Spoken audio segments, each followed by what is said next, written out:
And now we turn to tracking of a very different nature, looking for rats. These pesky rodents are actually pretty easy to spot these days. The CDC reports community-wide closures have led to a decrease in food available to rodents, especially in dense areas. And that means they're showing up in our homes. So local pest control companies are getting a lot more calls these days, as our Ariel Wessler reports. You can see, looks like a water main valve. Experts say it doesn't take much room for a rat to get inside your home. Any hole the size of a dime or larger will do the trick. They go up into the walls, into the attic, and they have full access into the house. Which is why this worker is replacing the crawl space door at the bottom of this house. Anything that's not full grown, if it's a mouse or a baby rat, they're in there.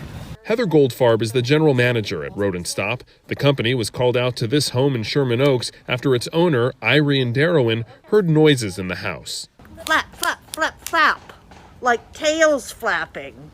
Goldfarb says about 90% of the calls and problems come from people hearing noises. It seems like with the closure of a lot of restaurants and just businesses in general that the rodents are looking for new places to go. Much like us, she says the pandemic has also turned their world upside down, forcing the rats to find new sources of food and shelter.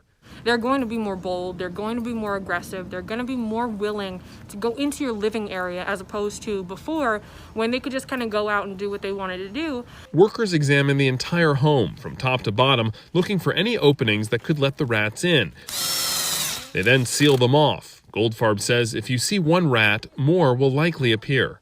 You can kind of expect more to follow just based on the pheromone trail that they're following, which can be followed for up to 5 miles. After the house is proofed, workers use a special spray to neutralize those pheromones.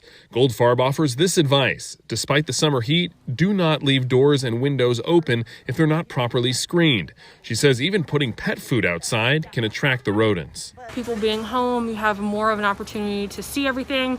A lot of people are doing their spring cleaning in summer, so they're finding a lot of stuff that they wouldn't normally find.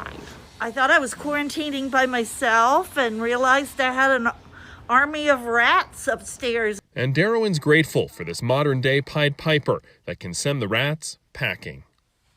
And Ariel Wessler joins us now. Ariel, this story, man, I reached out to you about it because we've had a similar situation in our home. I know how much it cost us. How much did it cost this woman there in the valley to get eradicated, as they say? So I didn't find out exactly how much she ended up paying, but they did tell me it can run you a couple $1,000s depending on the size of your house and how much work is needed.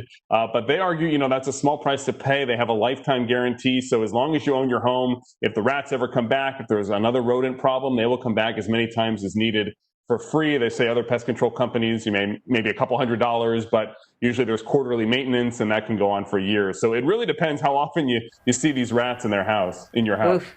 And how widespread of an issue is this right now? Do you have any sense of that? Yeah, so you mentioned in your area, they said that's one of the areas they're seeing a hot spot is along the 5 Atwater Village, Echo Park area, also along the 210, Glendale, Pasadena, and some areas of the South Bay as well. And I had called some other pest control companies just to get a sense of the industry. And it was averaging about a 20 to 30% increase in calls everyone's been seeing, again, because they think it's a mix of restaurants being closed and people staying at home and noticing this more often.